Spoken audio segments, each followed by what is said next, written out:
You enter a bank. You have your paycheck, your best smile, and a project. The employee doesn't even look up. They hand you a flat no or an interest rate that feels like a highway robbery. 10 minutes later, a guy in a linen suit walks out. No paperwork, just a smile. He shakes the manager's hand. He just closed €1,000,000 at 1%. What the hell just happened? It's not luck. It's that you and he are speaking two different languages. In this video, I'm going to reveal the invisible code that separates the victims from the partners. I'm going to show you how to hack your status so you stop paying for everyone else's party and start using the system's money to build your empire. Level 1. The guest paying cover. This is the basement of the system. Imagine the financial system is the hottest club in town called Wealth. At the door, under a flickering neon sign, stands a 7-foot bouncer with a mean face. The bank algorithm. You show up after working 40 hours a week.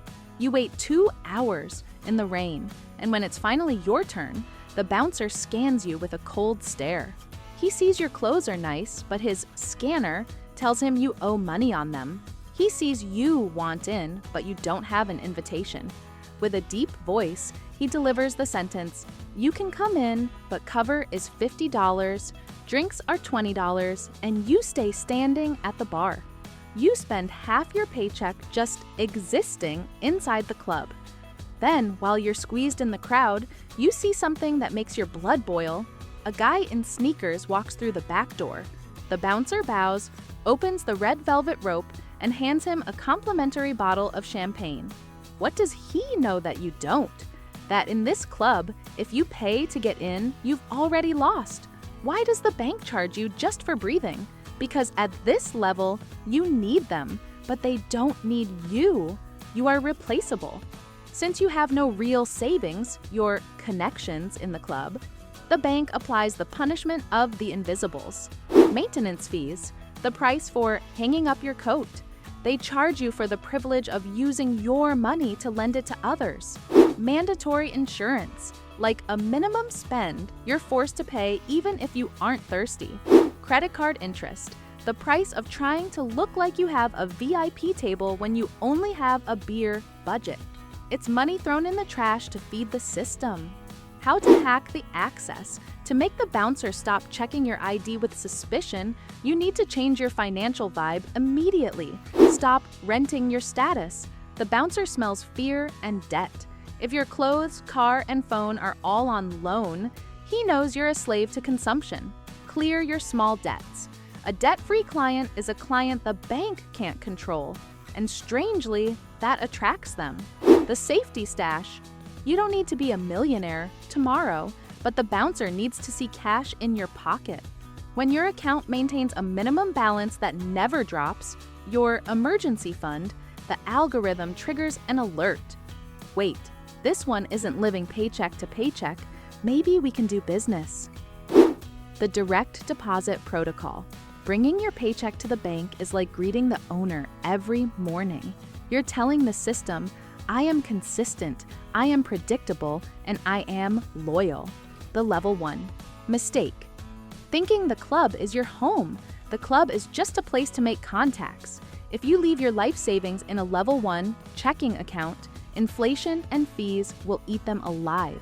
Your only mission here is to stabilize, clean up your image, and jump the red rope. If you're tired of standing in the rain, comment VIP below. I'll show you how to make the bouncer work for you. Level 2, the guest at the table.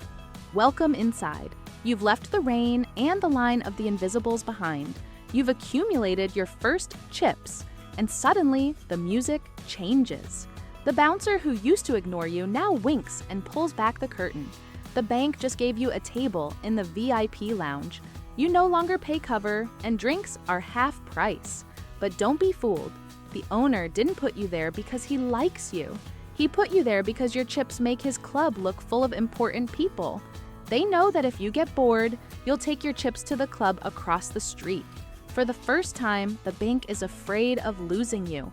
The privileges of the Gold Pass. The system unlocks the manager, your financial butler. No more waiting 20 minutes on hold with elevator music.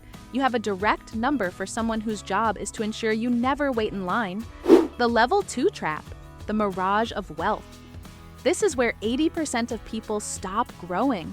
Because the bank trusts you, they tempt you with cheap credit. Many fall for it. They use their status to buy things that shine, passives, but produce nothing. They get stuck on the VIP sofa, drinking free champagne while their real wealth freezes. How to hack Level 2 to jump to Level 3. Squeeze your manager. Don't call them for travel points. Call them to say, I found an investment property. Find me the lowest rate on the market, or I'm moving my chips to another club. Strategic leverage. Now that they trust you, use their money to buy assets that pay for themselves. The rule of concentration. Don't spread your chips thin. $100,000 in one bank makes you a VIP king. $20,000 spread across 5 banks sends you back to the Level 1 line at all of them. Ready to stop using benefits to look rich and start using them to get rich? Comment owner below.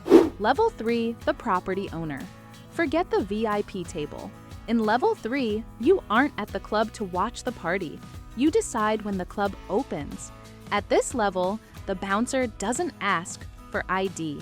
He opens your car door. The bank doesn't want to make $30 in fees from you. They want you to make $10 million so they can take a piece of the success. Lombard's credits, the magic trick. You have $1 million in stocks. You don't want to sell them. The bank says, keep them. I'll lend you $600,000 in cash using those stocks as collateral at a tiny interest rate. Your dividends pay the debt. You just got $500,000 for free to buy another business. Open architecture. You get access to Silicon Valley startups, Dubai real estate, or Picasso's before they hit auction. The invisibility shield. The best lawyers ensure the state doesn't take half your inheritance. The shadow interest rule. Before you go, there's a lesson no one tells you that you can apply starting today, even if you're still standing in that Level 1 line. It's called reverse interest, the harsh reality. Most people spend their lives paying interest on things that lose value. Cars, clothes, gadgets. That's like trying to fill a bucket with holes in the bottom. But those who master the game do the exact opposite. They turn their expenses into investments. Here is how to apply it to your finances. The 1-to-1 rule. For every dollar you pay in interest on bad debt, like a credit card or a consumer loan, force yourself to invest $1 into an asset, a stock, a fund, or your own education. If you can't afford to invest that extra dollar, you can't afford that expense. This kills your impulse buying and accelerates your savings. Audit your gas leaks. Banks love subscriptions and small hidden fees. They are like tiny termites eating your financial structure. Once a month, perform a blood cleaning. Cancel everything that doesn't truly make you richer or happier. The money you free up isn't for spending more. It's to buy your first Level 2 marbles. Buy time, not status. The real difference between levels isn't the car they drive, it's who owns their time. Use your money to buy freedom. When you stop paying interest, the money starts working for you instead of you working for the bank. Remember, the bank wins when you are impatient. You win when you are strategic. The Trojan horse. There is a phrase the wealthy carve into stone that no one in Level 1 understands. Your own money is for protection, other people's money is for enrichment. Experts call this OPM, other people's money. The saver's great mistake. Most people save $1,000 and use it to buy a $1,000 TV. Result, $0 left and an old TV in 3 years. The Level 3 move from Level 1. Even if you're just starting out, you need to understand productive debt. If you have that same $1,000, don't spend it. Use it as collateral or as a signal, so the bank lends you money for something that generates income, a small online business, training that doubles your salary, or an investment. Bad debt. You pay the bank for something that breaks or depreciates. You work for the bank. Good debt. A tenant or a business pays the bank for you, and you keep the profit. the bank works for you. Your action plan, the spread rule.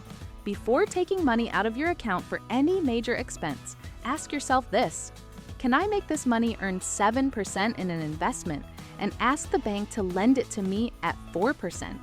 If the answer is yes, you found the spread. You are making a 3% profit with money that isn't yours. This is how empires are built, using the bank's money to buy assets that end up paying for your lifestyle. Don't save to buy things. Save to prove to the bank that you are trustworthy, and then use their capital to buy whatever you want. The bank is a transport vehicle. Make sure you are the one in the driver's seat. This video isn't just so you can dream about level 3. It's so you understand that the ladder is climbed one step at a time. Don't try to jump from the street line to the partner's lounge without gathering your first marbles. Wealth is a game of strategy, and now you have the full map to beat the game. If you've made it this far, you are no longer a standard client. You are someone holding the code. Don't let this information get cold. Subscribe to hack the money rules that the bouncer will never tell you. See you in the next video.